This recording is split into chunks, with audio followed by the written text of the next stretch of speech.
자, 우리 다 함께 우리 본문 말씀 한번 읽어보실까요? 갈라디아서 1장 15절 말씀 다 함께 시작. 그러나 내 어머니의 태로부터 나를 택정하시고 그의 은혜로 나를 부르신 이가. 아멘, 아멘. 저는 오늘 은혜로 부르신 하나님이라는 제목으로 말씀의 은혜를 나누고자 합니다. 여러분, 한국 개신교 역사상 가장 영향력 있는 부흥사들 중에 한 분이 김익두 목사님 계십니다. 우리 김익두 목사님은 황해도의 안악지방에서 성장하셨습니다. 1874년에 태어나셔서 6.25가 일어나던 1950년도에 공산당에 의해서 순교하셨죠. 한때 주먹과 술로 그 일대를 떠들썩하게 했던 그런 분입니다. 유명한 깡패였죠. 그런데 어느 날 친구를 따라서 우연찮게 한 부흥회에 참석을 하게 되었습니다. 1900년도에 있었던 부흥회에 거기서 스왈렌 선교사님의 설교를 듣고 즉시로 회심했어요. 그리고 놀라운 삶의 변화가 일어났습니다. 그 해 한 해에 성경을 백독했어요. 한문으로만 된 성경, 어렸을 때 사서삼경을 띄웠던 그런 분이에요. 이분이 그 한문 성경 100번을 읽고 40일 금식 기도를 마치고 내려오는 길에 성령의 불을 받았어요. 그리고 이분은 깡패에서 전도자가 되었습니다. 그래서 자기가 행패를 부리던 바로 그 장터, 거기에 전도자가 되어서 나타난 거예요. 사람들이 쭈뼛쭈뼛했죠. 이 사람이 정말 변했나? 그런데 이 사람이 정말 변한 걸 알고는 수많은 사람들이 예수를 믿게 되었습니다. 유명한 깡패가 전도왕이 되어버렸어요. 그리고 전도사로 초빙을 받아갑니다. 그리고 대한민국 전국을 다니면서 부흥 집회를 인도하게 되었습니다. 여러분, 이 부흥 집회를 통해서, 수많은 부흥 집회를 통해서 대략 1,500만 명, 연 인원 1,500만 명이 복음을 듣게 되었고, 안 놀라시네?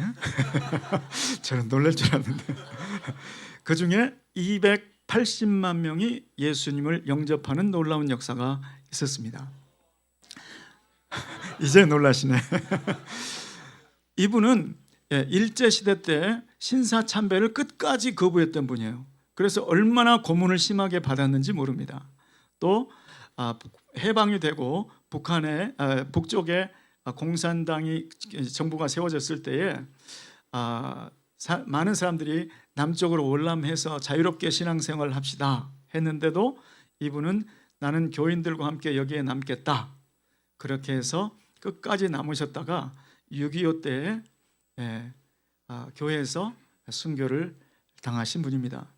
자, 소문난 깡패에서 유명한 전도자로, 그리고 대한민국 개신교 역사상에 가장 큰 영향을 미치는 부흥사 중에 한 분으로, 이것은 정말 극적인 변화 아닙니까? 놀라운 변화 아닙니까? 도대체 무엇이 깡패 김익두를 부흥사 김익두 목사님으로 만들었을까?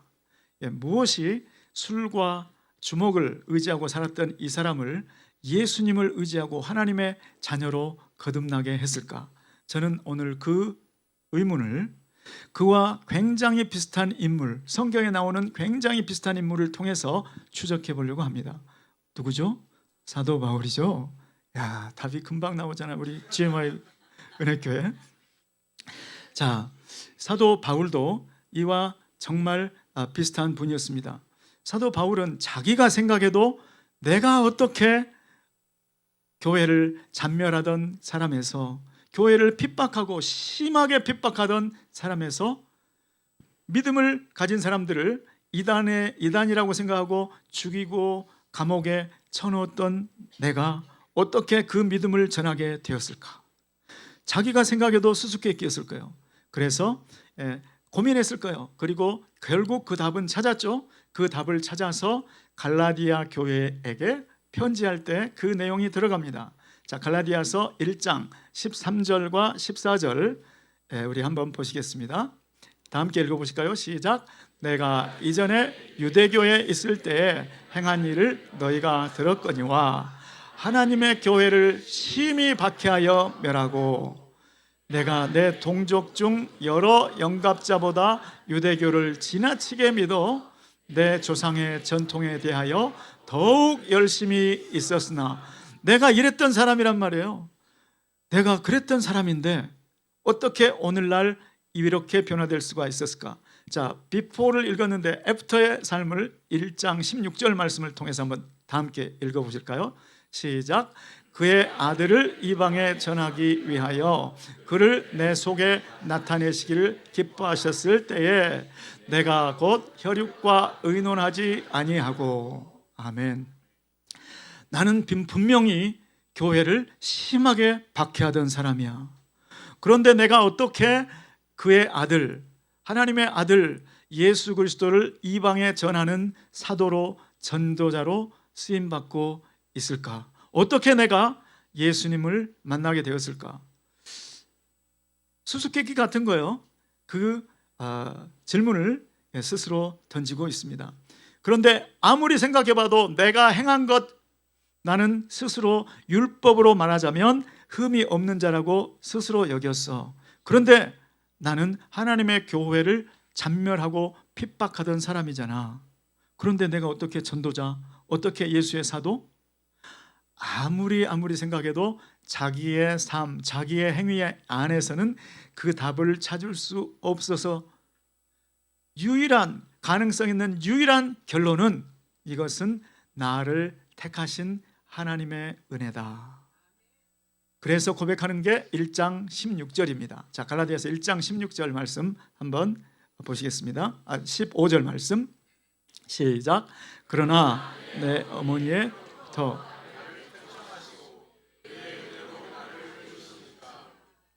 아멘. 내가 구원받은 것, 내가 하나님의 자녀를 예수 그리스도를 만난 것, 그리고 하나님의 자녀가 되었을 뿐만 아니라 전도자가 된 것, 더군다나 예수 그리스도의 사도가 되어서 이방인의 복음을 전하는 것, 이것은 그 답이 나에게 있지 않고 내 어머니의 태에서 나를 택정하신, 그리고 나를 은혜로 부르신 하나님, 그분만이 답이야, 그분만이 결론이야, 이렇게 된 줄 믿습니다. 오늘 이 자리에 예수 그리스도를 믿는 그리스도인으로 또 예배자로 오늘 이 자리에 와 계시고 앉아 계신 여러분도 왜 내가 어쩌다가 예수를 만나서 예배자로, 어쩌다가 하나님의 자녀가 되고 천국의 후사가 되었지? 그것은 우리를 모태에서부터 아무런 우리의 행위가, 우리의 말 한마디도 하나님께 올려드리기 전에 모태에서 우리를 택정하신 하나님의 은혜인 줄로 믿습니다. 아멘.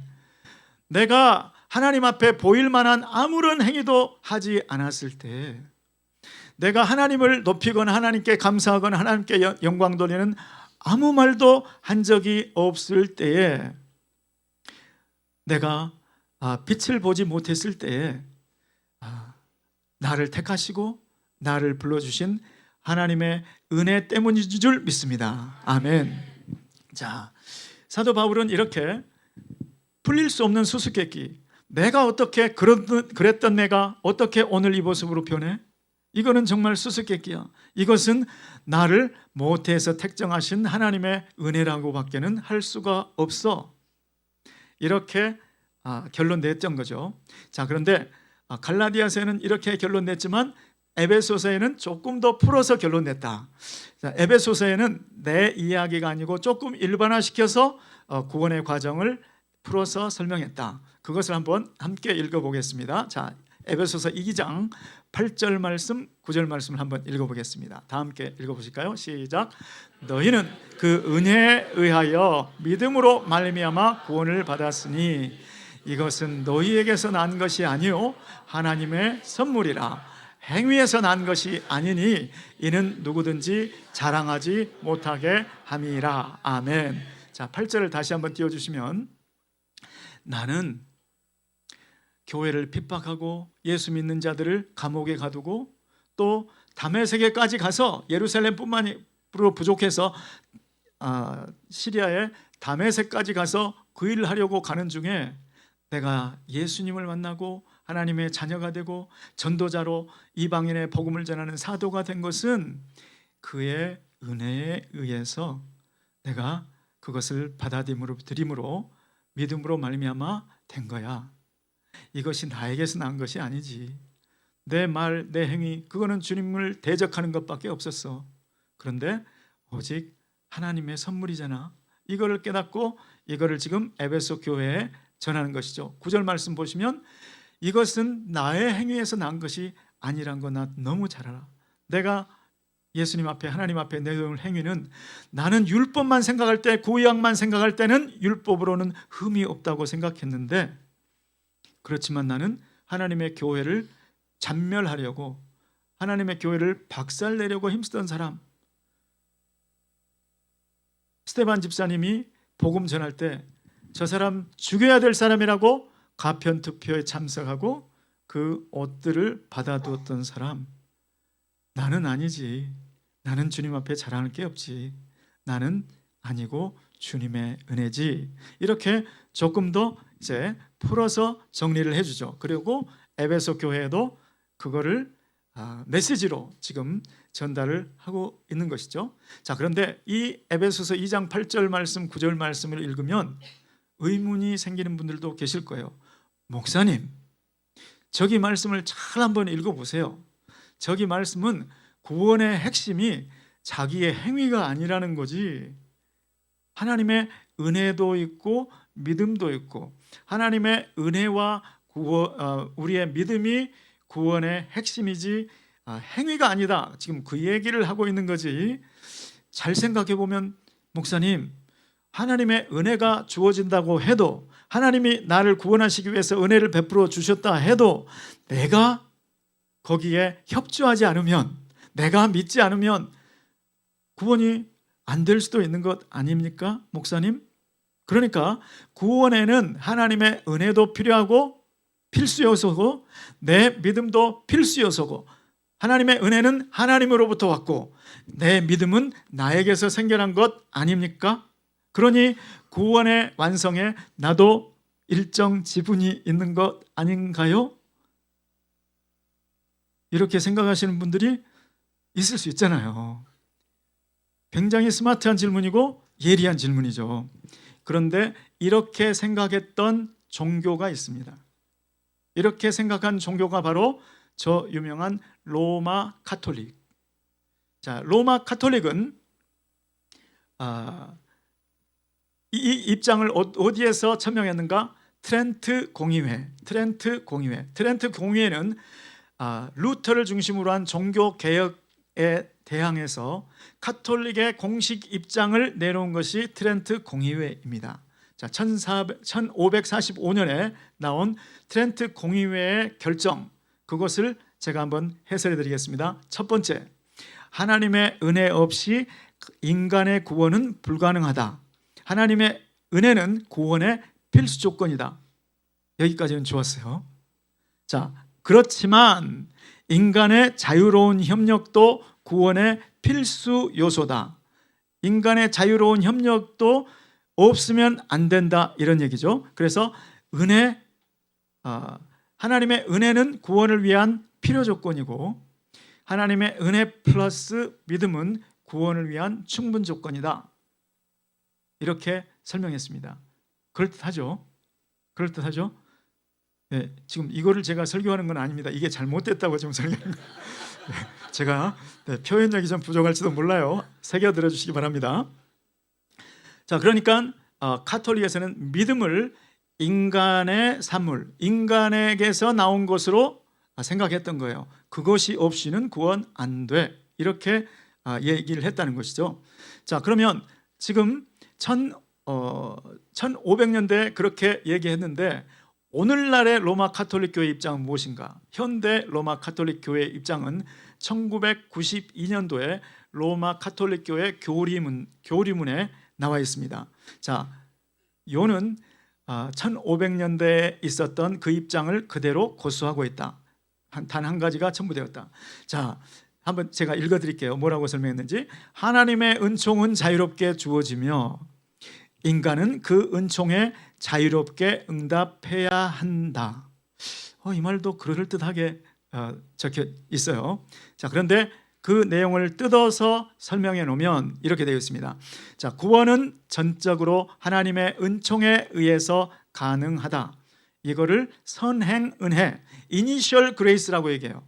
자, 그러나 인간의 자유로운 응답과 협력도 필수적이다. 인간의 자유로운 응답과 협력이 없으면 안 된다, 이렇게 적어놨습니다. 자, 그러니까 아까는 응답이란 말은 없었어요. 협력이라고 표현되어 있었는데 이제는 응답이라는 말이 여기에 더해져 있습니다. 자, 그러면 궁금증은 이것입니다. 여기서 말하는 인간의 자유로운 응답과 협력이라는 게 도대체 무엇이냐라는 질문이죠.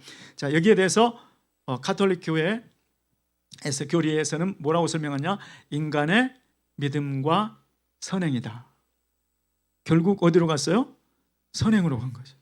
그래서 로마 가톨릭 교회의 구원론의 입장은 구원은 전적으로 하나님의 은혜에 의해서만 가능하지만 인간의 믿음도 인간의 선행도 필수적이다. 인간의 믿음, 인간의 선행이 없으면 구원이 없다고 가르치는 거예요.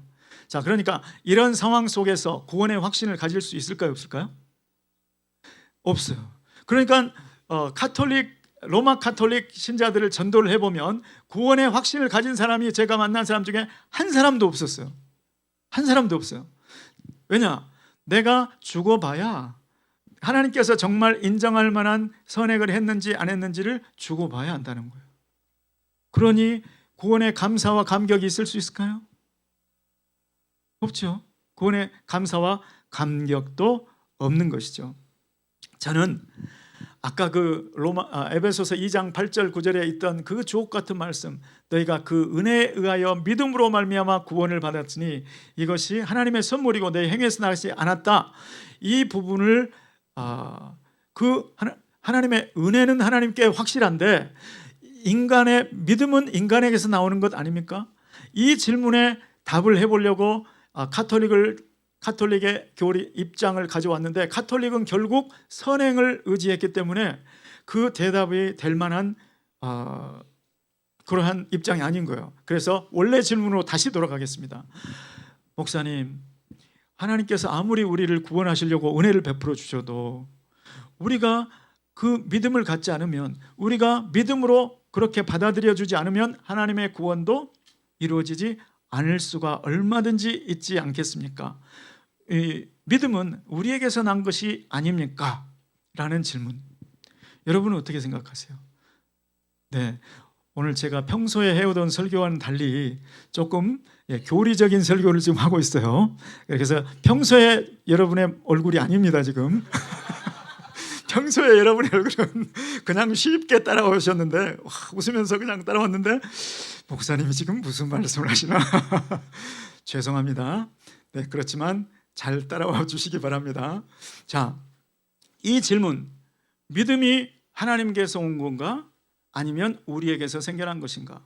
만일에 우리에게서 생겨난 것이라면 구원의 조건에 우리 인간의 믿음이 구원의 조건이 들어가니까 전적으로, 아까 우리 인사할 때는 우리의 구원은 전적으로 하나님의 은혜입니다 했는데 전적인 하나님의 구원이 아니고 대부분 하나님의 은혜고 우리의 믿음이 조금 들어가는 것 아닌가? 이 중요한 질문에 대답하고자 합니다. 목사님, 증거를 한번 대주세요. 증거를 좋아하시는 분들을 위하여 빌립보서 1장 29절을 준비했습니다. 자, 한번 다 함께 읽어보시죠. 시작. 그리스도를 위하여 너희에게 은혜를 주신 것은 다만 그를 믿을 뿐 아니라 또한 그를 위하여 고난도 받게 하려 하심이라. 아멘. 목사님, 이 말씀이 그렇게 시원스러운 답은 아닌 것 같은데요, 이렇게 생각할 분이 계실지 몰라요. 우리 한글 성경은 번역이 대부분은 다 잘 돼 있어요. 정말 훌륭하게 돼 있어요. 그런데 몇 구절은 조금 아쉽게 번역된 데가 있어요. 이 구절이 바로 그런 구절입니다. 자, 헬라어 원뜻을 살려서 문자적으로 번역하면 이렇게 됩니다. 그리스도를 위하여 너희에게 은혜를 주신 것이 있다. 첫 번째, 그를 믿는 것, 그것을 은혜로 주셨다. 그것뿐만이 아니라 또한 그를 위하여 고난도 받는 것, 이것도 은혜로 주셨다, 이런 뜻입니다. 원문의 뜻이 그런 거예요. 자, 그러니까 그를 위하여 고난도 받게 하는 것, 예수의 복음을 위하여 내가 예수님만 아니었다면 이렇게 고난당할 필요가 없는데 내가 예수님 때문에 이런 고난을 받네? 이거 나한테 예수님 믿는 게 이렇게 힘든 건가? 나 부담스럽네? 이런 게 아니고 그 고난은 하나님께서 은혜로 주셨다는 거예요. 왜 그렇습니까, 여러분? 여러분, 그 고난, 하나님께서 그 고난을 주려면 신경 쓰셔야 돼요. 장로님, 권사님, 집사님에게 어떤 예수 믿는다는 것 때문에 고난을 주시려면 하나님이 신경을 쓰셔야 고난이 허락된다니까요. 자, 고난을 여러분에게 허락할 의무, 하나님이 아무런 의무가 없었어요. 의무가 없어. 아무런 부담이 없었어요. 그런데도 하나님께서 신경 쓰셔서 고난을 허락하셨다. 그런데 고난은 반드시 나중에 어떻게 됩니까? 지금 당하는 환난에, 고난에 경한 것이 장차 다가올 영광에 중한 것과 좋게 비교할 수 없도다. 그러니까 지금 예수 그리스도의 이름 때문에 여러분에게 고난을 허락하셨으면 하나님은 또 반드시 그 고난에 받은 것에 합당한 상을 준비를 하셔야 된다. 그걸 또 주셔야 된다. 그러니까 하나님은 두 배로 신경 쓰이는 일이에요. 하나님이 여러분에게 굳이 신경 안 쓰고 나 좀 편하게 살자, 나 그런 것까지 신경 좀 안 쓰고 살자, 그러면 고난 없을 수도 있었어요. 그런데 어쩌면 나를 이렇게 사랑해서 예수님 때문에 이런 자지 못하고 매를 맞고 추운 데서 먹지도 제대로 입지도 못하고 이런 고난을 당하게 했을까? 사도 바울은 뭐라고 고백합니까? 모든 사도보다 내가 더 수고했다. 그러나 내가 아니요 하나님의 은혜로라. 사도 바울은 지금 이걸 깨닫고 있는 거예요. 아, 이게 하나님의 은혜구나. 선교사님에게 그 추운 데서 왜 나에게 그 영혼들에게 부담을 주셔가지고 저렇게 집성촌도 아니고 한 집 한 집 뚝뚝 떨어져 있는 산골짜기에 구석구석을 들어가게 해서 내 몸에는 추위가 뼛속까지 들어가고 나는 여름에도 내복을 입어야 되고 파카를 입어야 되는가? 그것이 하나님의 은혜인 줄 믿습니다. 거기에 하나님의 상급이 따라가고 보상이 따라가기 때문에 그렇죠. 자, 그러니까 빌립보서 1장 29절에 그리스도를 위해서 고난을 받게 하신 것은 하나님의 은혜가 맞구나. 동의가 되시죠? 그런데 예수를 믿는 믿음도 은혜로 주신 것이라고 기록되어 있는 거예요. 다시 한번 띄워주시겠어요? 빌립보서 1장 29절 말씀, 그리스도를 위하여 너희에게 은혜를 주셨는데 두 가지가 있다. 하나는 그를, 예수 그리스도를 믿는 것. 예수 그리스도를 믿는 것은 하나님께서 은혜로 주신 것이다. 예수 그리스도를 위하여 고난을 받게 한 것도 하나님께서 은혜로 주신 것이다. 이 두 가지 문장을 한꺼번에 만드는 문장이 바로 빌립보서 1장 29절인 거예요. 그러니까 고난도 믿음도 하나님께서 뭘로 주셨다? 은혜로 주셨다. 아멘. 드디어 에베소서 2장 8절 9절 말씀이 제대로 이해가 되는 거예요. 너희가 그 은혜에 의하여 믿음으로 말미암아 구원을 얻었다. 이 말이 은혜는 하나님께로부터 믿음은 내게로부터, 이게 아니고 나는 하나님의 은혜는 하나님께로부터를 내가 확실히 알고 있었는데 믿음은 나에게서 난 것인 줄 알았는데 그 믿음도 누가 주셨다? 하나님의 은혜다. 그러니까 우리가 인사를, 우리의 구원은 전적으로 하나님의 은혜라고 인사했던 거예요. 아멘이시죠? 자, 예수를 믿는 것, 그것도 은혜였다. 하나님의 은혜가 부어졌을 때 그 은혜를 받는 통로, 나는 그게 내가 의지적으로 믿는 것 줄 알았는데 세상에 그것도 하나님께서 은혜로 주셨구나. 아멘. 저 여러분은 우리에게 주신 하나님의 구원은 전적인 하나님의 은혜라고 고백하는 저 여러분 되시기를 예수 이름으로 축원합니다. 아멘. 자, 우리 갈라디아서에는 내가 이렇게 변화된 것, 이렇게 회심하고 전도자가 되고 사도가 된 것은 나를 복중에서, 내 어머니의 태중에서 내가 아무런 의지적인 행동을 한 적도 없고 하나님께 영광을 돌린 적도 없을 때에 복중에서 나를 택정하신 것이다, 이렇게 설명을 했었죠. 자, 그런데 이제 에베소서의 말씀에는 그보다 더 차원 높은 말씀이 설명되어 있어요. 자, 갈라디아서는 언제쯤 기록이 되었는가? AD 약 50년경에. 그러니까 AD 49년에 무슨 일이 있었느냐? 예루살렘 공의회가 있었어요. 할례를 받아야 되느냐 말아야 되느냐, 예수도 믿고 할례도 받아야 되느냐, 율법도 지켜야 되느냐, 그렇지 않고 예수만 믿음으로 구원을 얻느냐, 이 문제로 크게 다툼이 있어서 안디옥 교회에서 이제 사람들을 보내서 예루살렘 교회 지도자들이 모여서 할례는 그거는 구원을 얻는 데는 예수로 충분하다, 할례 그거 아니다, 이렇게 결정을 해가지고 그 결정을 가지고 출발한 게 이제 2차 선교 여행이잖아요.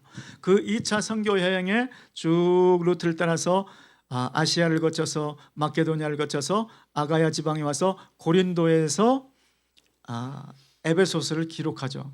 그때가 약 AD 60년에서 62년, 그러니까 갈라디아서를 쓰고 난 다음에 한 10년 정도가 지난 거예요. 그러니까 그 사이에 얼마나 복음 현장이 많았겠고 얼마나 깨달음도 많고 주님의 은혜가 또 컸겠습니까? 그러니까 에베소서에서 적고 있는 것은 갈라디아에서 적고 있는 것보다 조금 더 깊이가 있겠죠. 자, 한번 보시겠습니다. 우리 에베소서 1장 3절에서 6절, 도대체 무엇이 사도 바울 나를 변화하게 했는가? 도대체 무엇이 사람들을 바꾸는 것인가?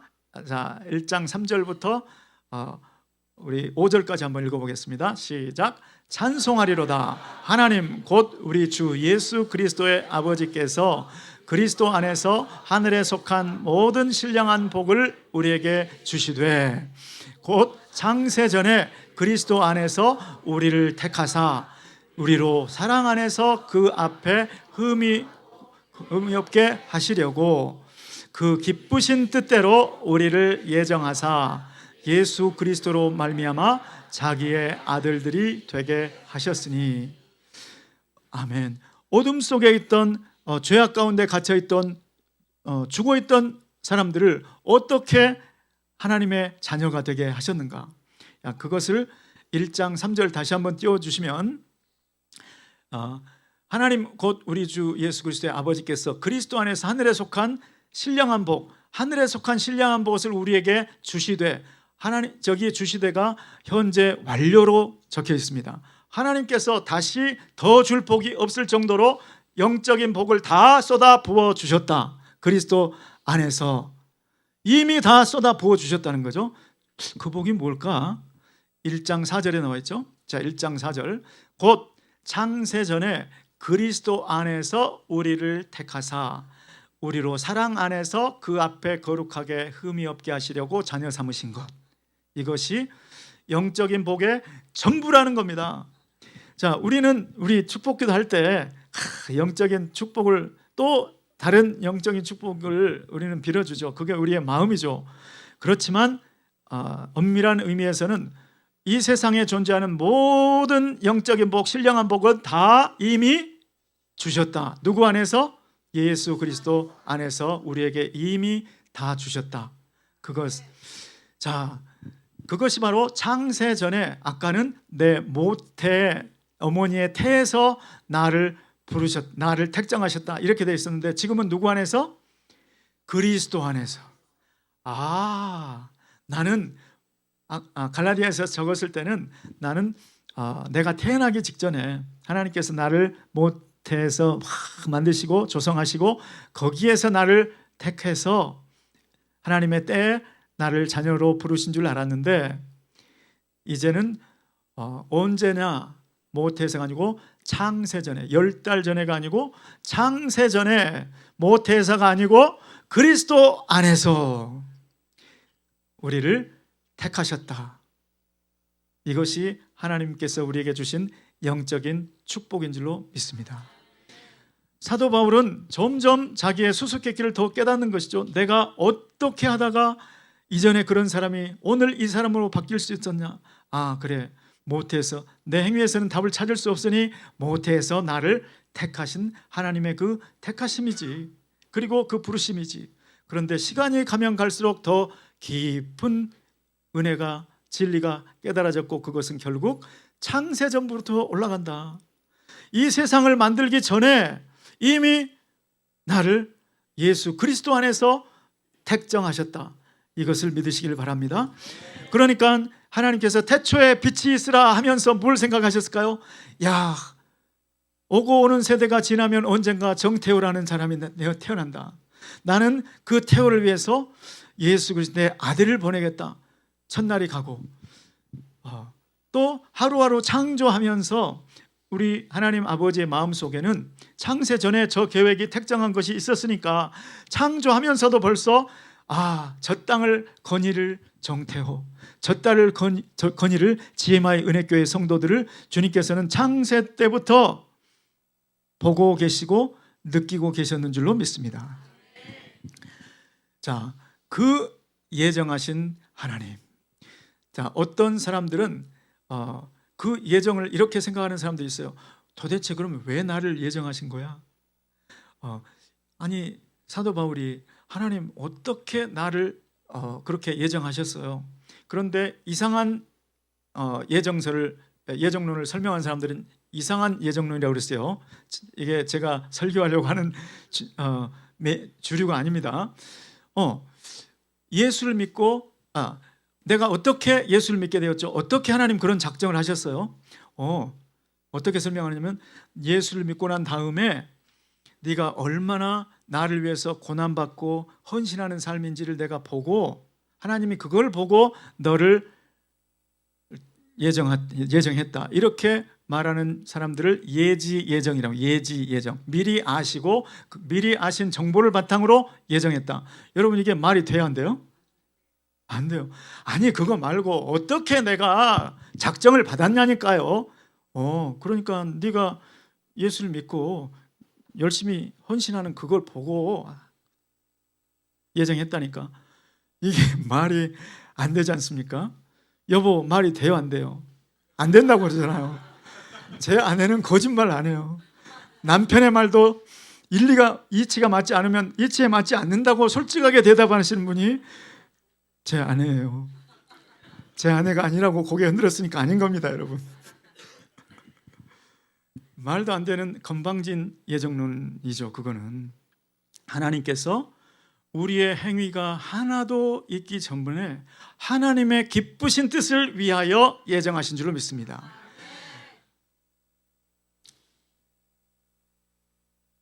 그래서 사도 바울의 해답이 모태전으로부터 이제 창세전으로 거슬러 올라가서 그 해답이 풀린 거죠.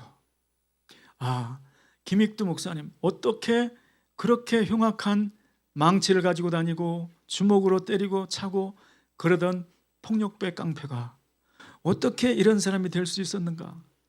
어떻게 부흥회를 하러 가는데 골짜기에서 산꼭대기에서 술 취한 사람이 퍽퍽 때리는데 그걸 다 맞고 나서 김익두 목사님이 다 맞았어요. 부흥회를 인도하러 가야 되는데 그러고 나서 예수는 내가 믿고 복은 당신이 받았네. 그렇게 얘기했을까요? 내가 김익두예요, 김익두. 그러니까 그 사람이 술이 깼다는 거 아닙니까?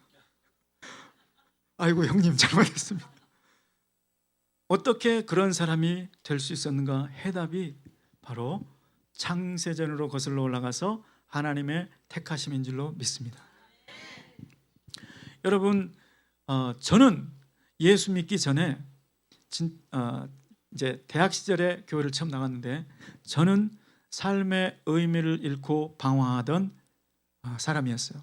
지금 생각하면 우울증 초기 단계 같아요. 우울증 초기 단계. 고등학교 때는 이상한 고등학교를 다닌 나머지 매주 월요일 날마다 국영수 시험을 보는 이상한 학교를 다녔어요. 그러니까 토요일 날, 주일 날 쉴 수가 있었을까요? 없었을까요? 그때는 주일 날도 학교를 나가서 전부 친구들이 다 하니까 나도 그냥 같이 그렇게. 그러니까 고등학교 생활이 재미도 없고 꿈도 없고 공부만 하다가 다 흘러간 거죠. 그러다가 대학교를 갔는데 이제 여기가 목표 지점인 줄 알고 왔는데 와보니까 아무것도 없잖아요. 담임 선생님도 없고 지도해 주는 사람도 없고 완전히 갑자기 망망대해에 떠 있는 사람 같고 수많은 모래 알갱이 중에 하나 같고 갈 길을 잃어버린 거예요. 그때 비로소 그동안 눌러왔던 의문이 올라왔다. 나는 누구인가? 나는 왜 사는 거야? 내가 무엇 때문에 살아야, 무엇을 위해 살아야 돼? 나는 어디로 가는 거야? 이런 질문이 올라왔고 거기에 책을 찾아봐도 선배들하고 얘기를 해봐도 친구들하고 얘기를 해봐도 곰곰이 생각을 해봐도 답이 없었다는 거죠. 이 답은 찾을 수 없나 봐. 그리고 삶의 목표를 잃고 의미가 없으니까요. 의미가 없으면 여러분 밥맛이 없어지는 거 아세요? 내가 왜 밥을 먹어야 돼? 아무 의미가 없는데 살아야 될 의미를 못 찾는데 내가 왜 밥을 먹어야 돼? 나는 왜 잠을 자야 돼? 기숙사에 친구들은 잠을 자고 있는데 네 사람이 쓰는 방에 나 혼자 블라인드를 다 열어놓고 보름달을 보면서 달아달아 너는 아니. 그렇지만 누구도 답을 주지 못했다는 거예요. 자, 그런데 어느 날 기숙사에 전도대가 왔어요. 두 사람씩 짝을 지어서 돌아다니는 전도대가. 그래서 시간 좀 있냐고 그래서 왜 그러시는데요? 우리는 예수를 믿는 사람인데 예수님 얘기를 좀 나누고 싶다는 거예요. 그래요? 그러면 내가 먼저 좀 궁금한 게 있는데 한 가지 물어봐도 되겠냐고 해보라고. 나는 지금 내가 누구인지, 내가 왜 살아야 되는지, 내가 무엇 때문에 살아야 되는지, 내가 어디서 와서 어디로 가는지를 몰라서 고민 중이니 그 답을 좀 얘기해 줄 수 있겠냐고 물어봤어요. 그랬더니 아쉽게도 그분들이 그 답은 나중에 얘기를 해주고 먼저 복음을 듣자고. 그래서 제가 죄송합니다. 제가 급한 일이 있는 걸 몰랐네요. 그러고서 제가 도망갔잖아요.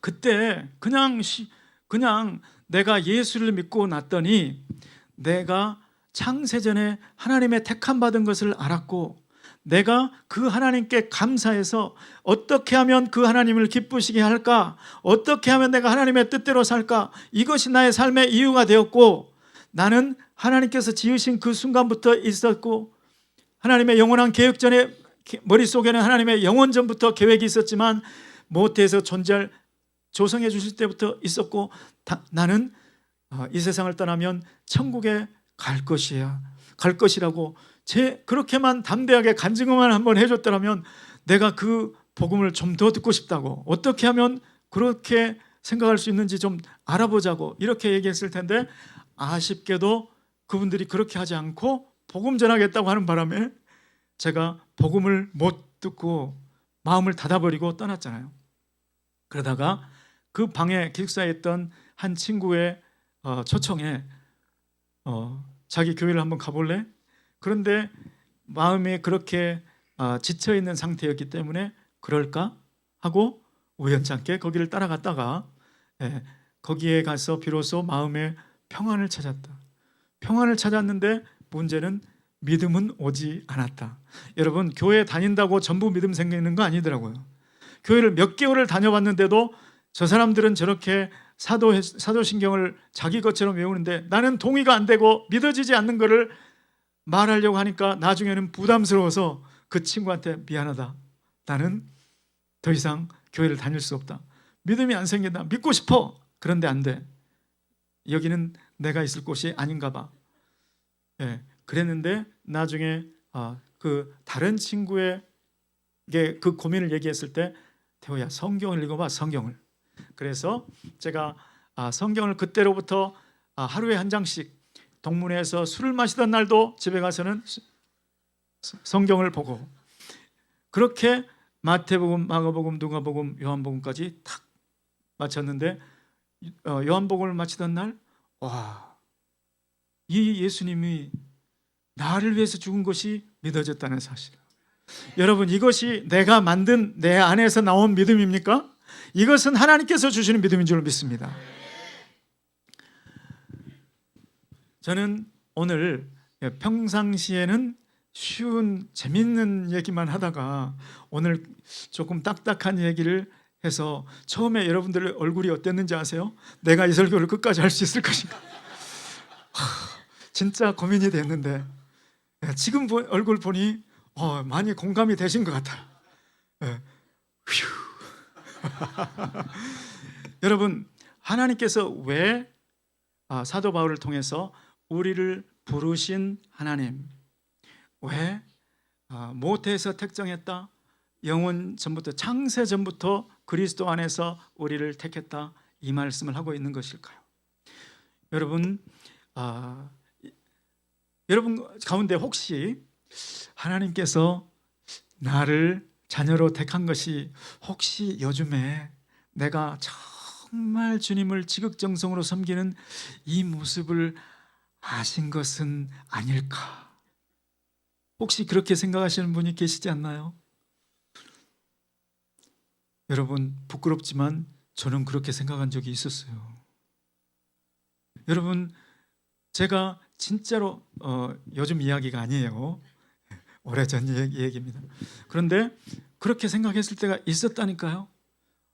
얼마나 아까도 말씀드렸지만 무지한 생각이고 건방진 생각입니까? 그런데 만일에 그렇게 내가 지금까지도 살아왔다면 그러면 내게 구원의 감사가 있었을까요?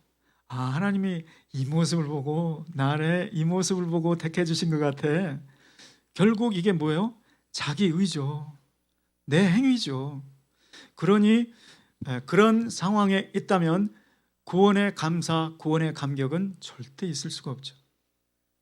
저는 정상적이라면 우리가 지금 정상적으로 나를 은혜로 부르신 하나님, 그분께 내가 집중하고 있다면 정상적인 상황만 말씀드리는 거예요. 아주 특별한 경우를 얘기하는 게 아니고, 그렇다면 지금 나의 삶은 어떤 모습일까요? 나를 불러주시다니, 나를 뭘 보고, 나를 어떻게 창세전에 택하셨다는 거예요. 모태에서만 택하셨다고 해도 놀라운 일인데 어떻게 이 세상이 만들어지기도 전에 나를 택하셔? 그리스도 안에서 그때 내가 존재하지도 않고 있을 그때 어떻게 나를 택하셔? 이거는 생각만 해도 생각하면 생각할수록 미스테리고 생각하면 생각할수록 수수께끼고 놀라운 꿈 같은 이야기지 않습니까? 정상적으로 하나님의 부르심을 생각한다면 우리 삶 가운데 감사가 넘칠 줄로 믿습니다. 또 그 하나님이 나를 어떻게 살라고 그러면 하시는 거야? 자, 에베소서 1장 11절 말씀을 읽고 한번 계속 해볼까요? 시작.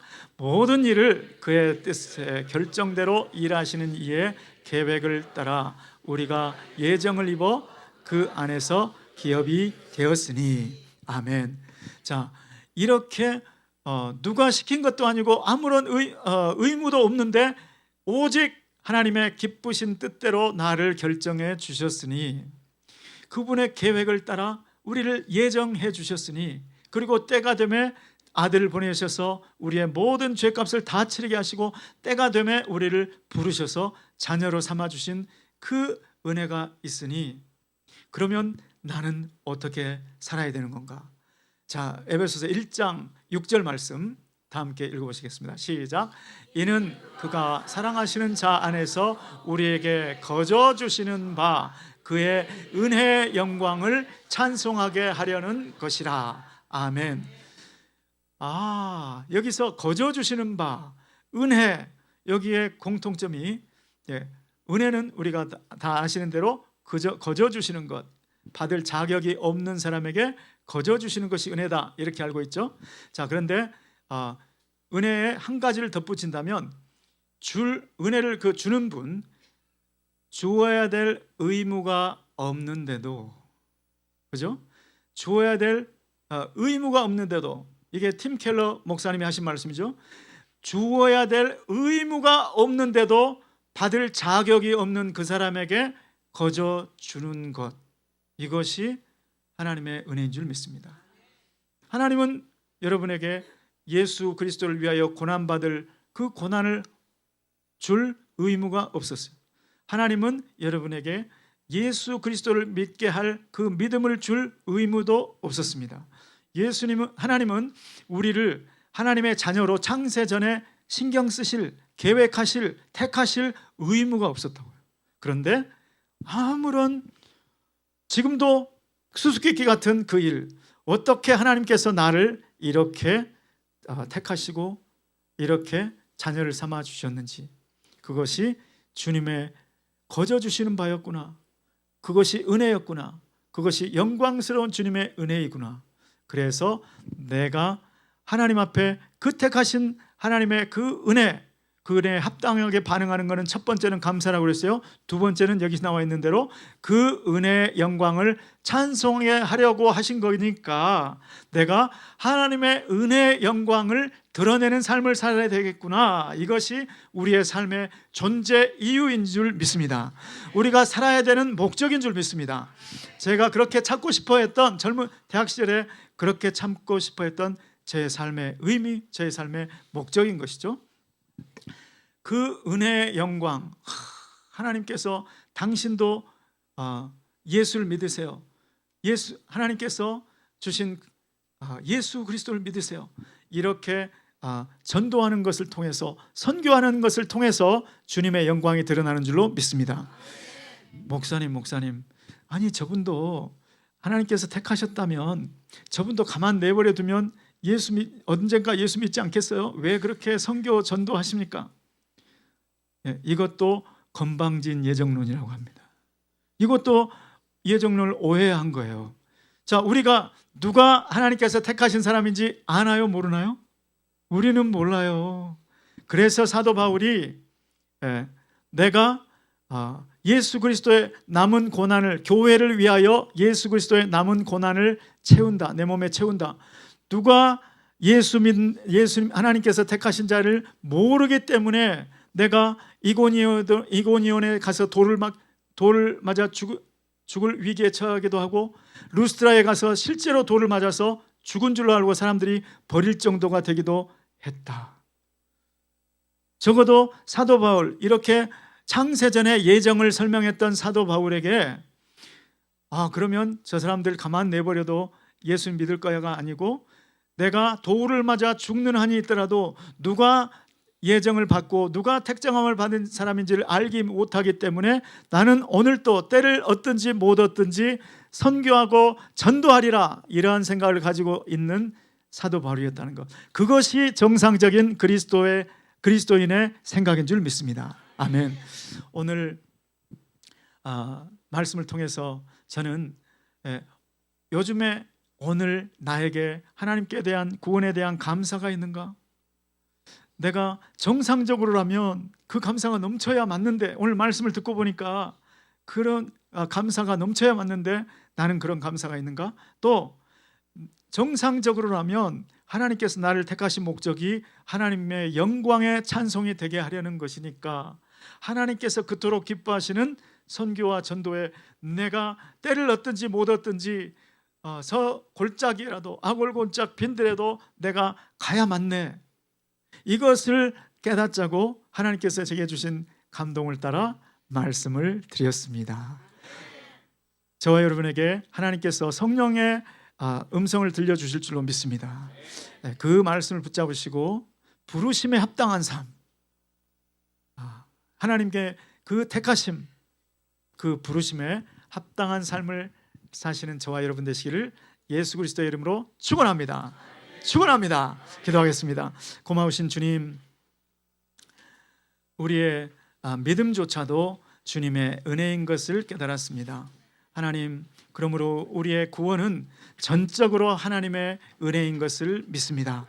하나님, 우리가 이 세상에 태어나기도 전에, 우리가 이 모태에서 조성되기도 전에 그리스도 안에서 우리를 택정하시고 때가 되매 하나님의 자녀 삼아 주신 은혜를 감사합니다.